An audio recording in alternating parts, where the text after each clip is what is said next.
Ha? Aayunan ko sila pero sasabihin ko po na delikado kung ganyan ang uri ng ating Pangulo. Napakabait daw ni Marcos. Ano ba sinasabi ngayon ng mga tagapagtanggol? Hindi po magnanakaw si Marcos, hindi niya magagawa magnakaw dahil napakabait ni Marcos. May mga gumagamit lang sa kanya o nasasamantala lang yung kanyang kalagayan. Hindi adik si Marcos, no? Naninira lang, sinisiraan lang ng kapatid yung kanyang kapatid dahil lang si Aimee ay may ambisyong politikal kaya sinisiraan niya yung si BBM. Alam nyo yung ambisyong politikal na yan yung sinasabi na kay Senator Aimee, kaya naninira si Senator Aimee sa ambisyong politikal, parang napaka-imposible dun sa lagay na yun Napaka-imposible dun sa lagay na yun. Alam nyo kung bakit? Sa totoo lang pwede namang si Senator Aimee ang tumakbong presidente. Si VP Sara ang vice president. Unang-una, magkaibigan yung dalawa. Kaya lang naman nagkakilala si BBM tsaka si VP Sara dahil kay Senator Aimee. Ako dati, kala ko magkakilala na si BBM tsaka si VP Sara pero hindi pala. Kay Senator Aimee pala yun. Diba? Pwede namang ganun kung may ambisyong politika na talagang gusto niya maging presidente. Diba? Kayang-kayang dalhin ng mga Duterte si Senator Aimee. Kasundo pa ni Senator Aimee si PRRD. Di ba? Pero hindi. Yung nangyari is, utol, tulungan kita para magkaroon ka ng vice president. Di ba? Lumapit sila kay BP Sara para maging malakas sila. Ito naman si Gadon, sinasabi ni Gadon, dahil daw sa mga loyalista kaya nanalo si BP Sara. Eto Gadon, huwag ka munang magsalita. Alam namin, pinapalakas mo lang yung loob ng mga taong pinagtatanggol mo. Diba? Pinapalakas mo lang na loob, binibigyan mo lang ng fighting spirit. Hintayin muna nating mag-2028. Dapat isa ka sa mga tumutol dyan sa impeachment ni VP Sara. Tumutol ka. Doon mo ipakita yung bobo! Huwag nyo i-impeach si Sara Duterte. Dahil gusto ko maging pantay ang laban. Tignan natin, pag wala na ang administrasyon, kung wala ang mga suporta ng loyalista kay Sara Duterte, tignan natin kung mananalo. Dapat gano'n ang maging sasabihin mo. Diba? Kontrahin mo yung impeachment ni VP Sara. At tsaka ka magagaganyan.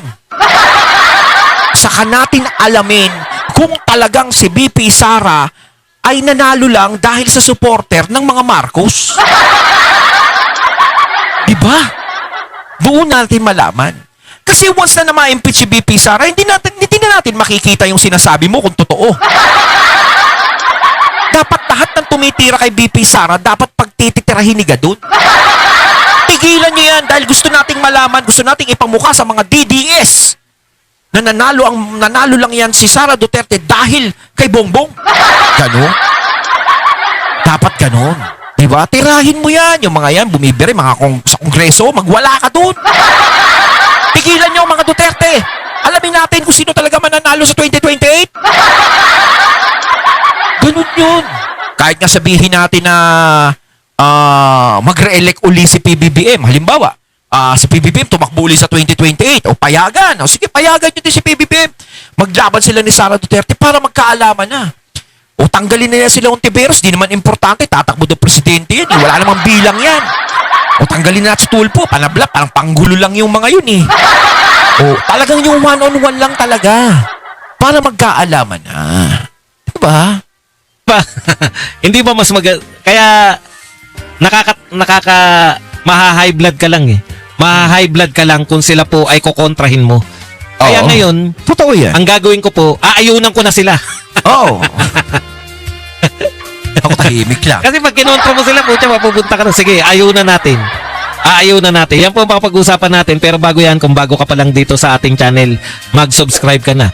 Dahil ito lang ang tayong channel na may kinikilingan, may pinapanigan, una sa balita, huli sa impormasyon. Kaya ano pang hinihintay nyo? Pindot na. Okay. Tuwan-tuwa po yung mga loyalista na nagpo-post, no? May mga nagpo-post pa rin ngayon. O sige. Kahit ano pang mangyari, bukas president pa rin si BBM. Yun. Sinasabi pa kung anong araw eh. Bukas, Miyerkules. Nakita ko kahapon. Miyerkules bukas. Presidente pa rin si BBM. Totoo naman, presidente pa rin yan eh. Ako sa totoo lang, mga katunay ha. No? Hindi ako umaasa na bababa yan. Hindi ako umaasa na aalis yan, gaya ng paulit-ulit kong sinasabi. Kahit gustuhin niyang bumaba, kahit gustuhin niyang umalis, pero yung mga kasama niyan, hindi papayag yun. Kita niyo nga ang daming kumukontra o tignan niyo yung Facebook. Diba yung may mga kasama yan na, bakit gusto niyong pababain ng Pangulo? Dahil gusto niyo ipalit si Sara Duterte. Meron pa nga si Trililing, di ba? Sabi niya ang comment ni Trililing, na kung papalitan ang Pangulo, kung bababa ang Pangulo, ang dapat ipalit si Tito Sen. Kaysa kay Sara Duterte. Tapos si Claire Castro, sabi niya, gusto niyong pumalit yung Vice President pag bumaba ang Pangulo. Ang gusto niyong pumalit yung anak ng korap. Diba? Ayaw nila. Diba? Hindi papayag yung mga yun. Kahit sabihin natin kahit ayaw na ni BBM, talagang hahatakin siya pabalik ng Malacanang ng mga yan. Haharangin yan. Baka nga, mamaya, huwag naman humantong, mamaya itali pa yan. Diba? Huwag kang alis dyan ka lang. Walang magre-resign.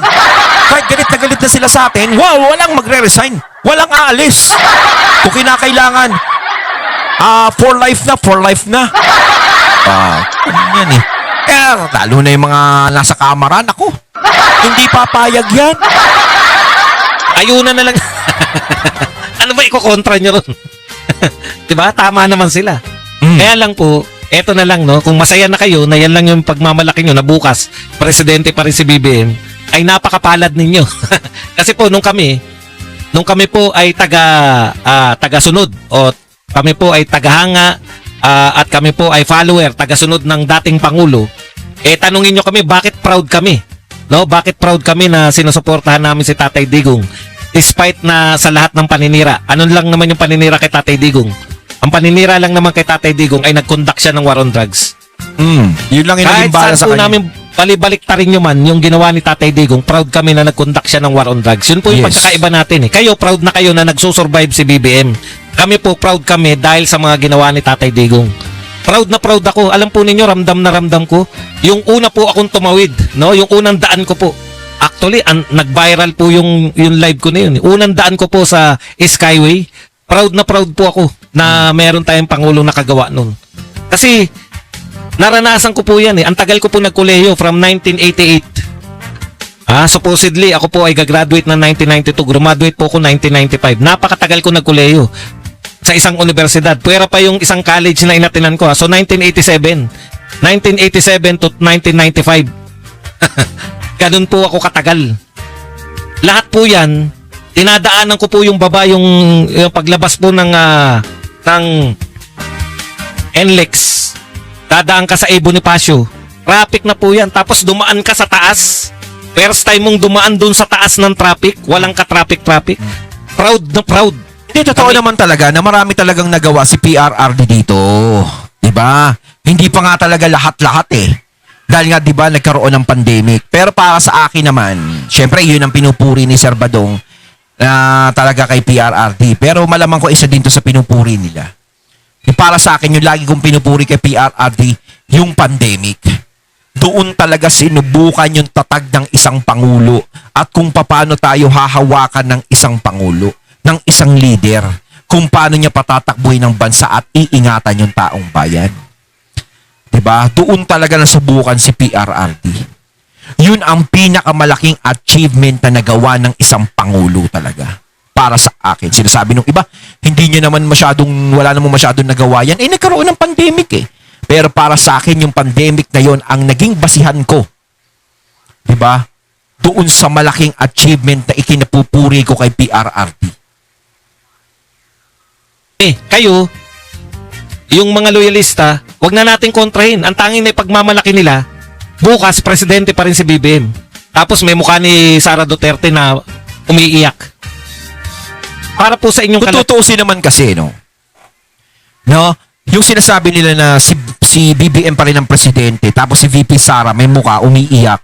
Sa totoo lang, puro katarantaduhan lang yung mga ginagawa nila. Alam nyo si VP Sara, hindi niya pinapangarap na mawala o matanggal o bumaba si PBBM. Diba? Hindi niya pinapangarap dahil si VP Sara nakikita ko sa kanyang mga mata, both eyes, na gusto niyang lumaban ng patas. Gusto niyang ipakita sa lahat na kung uupo man akong presidente dito, na ang gusto niya ay ang nagluklok sa kanya ang mga tao. Ang ibig ko sabihin, gusto niyang dumaan sa eleksyon at botohan. Pero syempre, wala naman siyang magagawa kung mismong yung tadhana na mismo ang maglalagay sa kanya ng biglaan na walang mangyayaring botohan. Diba? Pero kung tutuusin, parang ganun yung gustong mangyari ni VP Sara na gusto niya daanin sa eleksyon. Parang gusto kong patunayan at patunayan sa lahat na hindi siya naupo dahil may pinalitan lang siya na bumaba. Totoo yan, mga katunay. Sa akin eh, sa pantahala. Pero ramdam ko yan. Kaalaman, sinabi na po yan ni VP Sara. Hindi siya naniniwala sa panawagang BBM resign dahil hindi naman magbibitiw sa pwesto si BBM. Oo. Kaya expected na namin. Totoo naman yun. Yung pagrarally po Kahit ako ginagawa alam ko namin, yan. huwag niyo Hindi po sabihin bibitaw na yan. walang nangyari. Nag-resign si Bersamin, nag-resign si Pangandaman, nag-resign din po yung Batang Bersamin. Tsaka yung Ulaybar yata, yung Trig Ulaybar, nag-resign rin. Ang dami nag-resign. Mga Sasabihin nag-resign nyo, na. walang epekto. Buti pa yung nag-resign, ang dami, no? Pero yung mga nakulong, wala. Diba? Zero pa din. Papasko na, wala pa rin. Nataranta yung pamilyang Marcos sa pagtatanggol na adik yung kanilang tatay. Wala pa ring epekto sa inyo. Sabagay, kung napakababa na ng alam niyo yun, yung batayan po nila ng pagiging proud kay BBM ay for survival lang. For survival na lang po yung gusto nila, na masaya na sila na bukas presidente pa rin si BBM, wala ka talagang aasahan. Kami po, hindi po. Totoong masaya kami nung panahon ni Tatay Digong dahil kayang-kaya po namin ipagmalaki at very proud kami. Yes. Yung mga OFW nung panahon ni Tatay Digong, very, very proud sila na sila ay Pilipino. Yes. Hindi ko po katulad ngayon. At Ikinahihiya. saka nakikita naman natin ang pagmamahal at suporta ng mga OFW na kababayan natin kay Tatay Digong. Diba? Totoo ba yan, mga katunay kong OFW dito? Diba? Nakikita ko. Napakaraming OFW doon pa lang sa Dahig nung dinala sa PRRD. Napakaraming Pilipino ang nagkakaisa sa iba't ibang bansa. Diba? Doon pinakita ng lahat kung gaano nila kamahal si PRRD. Ng 99% ng mga OFW ang presidente ng Pilipinas. Yung iba kaya, pag nakulong, ganyan kaya mangyari. Yung gaya kay PRRD na suportahan sila, pumunta yung mga tao doon, bantayan siya. Mangyari kaya sa kanila yun? Kayo mga katunay, tingin nyo. Meron natitirang 1%, yun yung proud pa rin. Bakit proud? Kasi bukas presidente pa rin si BBM. Yun? Yan lang po. Yan lang po kung bakit kayo Presidente pa proud. rin. Oo. Kahit ako, hindi ako naniniwalang bababayan. Hindi bababayan. Isa-isahin po natin to Armed Forces of the Philippines investigating whether foreign groups may be bankrolling recent anti-government protest actions, including rallies urging the military to withdraw support for President Ferdinand Marcos Jr. Alam mo, nakakatawa tong AFP. Ang dami na po nag-iimbestiga. Pati ba naman kayo, investigador na rin? Hindi nyo po problema kung saan po kumukuha ng pondo yung mga rallyista. Ang problemahin ninyo, paano nyo po protektahan yung mga rallyista mula po sa mga nanggugulo? Kita nyo naman po. Ngayon, tignan nyo. Rally po to ng Iglesia ni Cristo at ng mga pro-Duterte. Meron po bang mga nambato? Meron po ba nanakit ng pulis? Meron po bang Tahimik nanunod lang. ng mga bus? Naihiwalay nyo po. Pag rally po ng mga Dilawan at mga Makabayan Black, dyan po may mga nanggugulo. Takanta nga ako sa inyo Rally ng mga Kahit naman dati, gugulo talaga niya. Duterte, rally ng mga iglesia, naroon kayo, may mga baril yung pulis. Pinalayas kayo ng iglesia, di ba? Oo. Sabi, anong ginagawa ng mga may baril na pulis dito? At saka ang ganda ng rally ng iglesia. Talagang tahimik, peaceful, pero talagang tumatago sa puso yung mga nandoon. 'Di ba? Yung mga nagsasalita doon, 'di ba? Hindi nga sila gumagalaw ng kung ano-ano man na nangyari noong September 21, pero iba eh. Kahit tahimik lang yung rally nila, talagang iba yung impact. 'Di ba? Tsaka yung dami talaga ng tao. Hindi katulad ng September 21, yung rally parang trip-trip lang eh. Kaya meron pa ng gulo eh. 'Di ba? Ang dami pang nanira. Grabe. Magsitabi kayo. Pero panahon na binabato. Kaya congratulations sa magandang rally na pinakita ng Iglesia ni Cristo. Ayun, syempre, may iba pa, di ba? JL ba nandoon? Pero palakpakan sa mga nandoon na naging payapa yung rally na yun. Yun naman ang gusto nating mangyari eh. Ayaw naman natin ng mga dahas-dahas na yan. Ayaw natin mga impluensya ng mga ganyan dahil ayaw din natin yan. Gusto natin sa mabuting pamamaraan dahil makakapagpasensya pa tayo. Di ba? Konting pasensya pa. Kaya po, ang bantayan yung magugulo, yung mga Dilawan, Kakamping at mga Makabayan Black. Oh. Ilang araw ang rally? 2 araw, pangatlo kahapon. Pangatlo actually dahil pinauwi nyo rin. May nanggulo ba? Oo. Wala naman. Wala pong nanggugulo. Oo. Dito po sa mga rally ng Duterte at INC. Sa mga tunay po na nagsusulong na anti-corruption. Kitang-kita na po ng mga Pilipino kung anong grupo lamang ang nagsusulong ng totoong anti-corruption. INC at saka mga Duterte. Oh, napahiya kayo. Kasi ang dami-dami yung pulis, wala naman ang gugulo.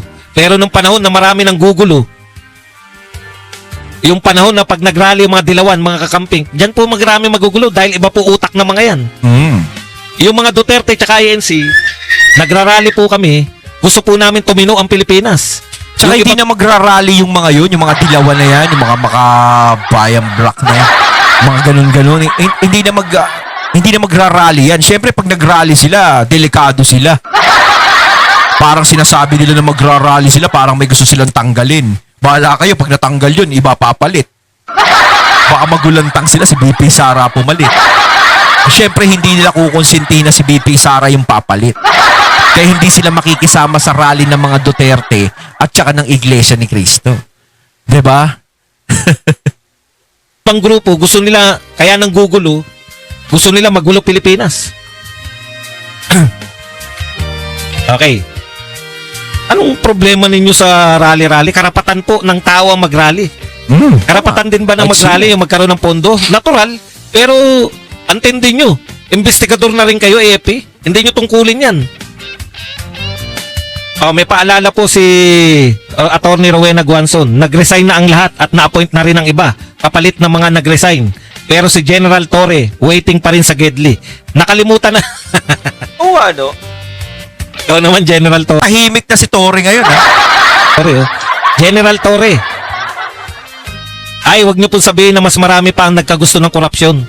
Hindi po totoo yan. Lahat po ng Pilipino ayaw po ng korupsyon. Hindi po totoo na mas marami pa may gusto ng korupsyon. Hindi po kami naniniwala dyan. Hindi porkit hindi sumama sa rally ay pro-corruption na. No? Hindi po lahat ng tao ay mahilig mag-rally. Yan po yung ibig natin iparating sa inyo.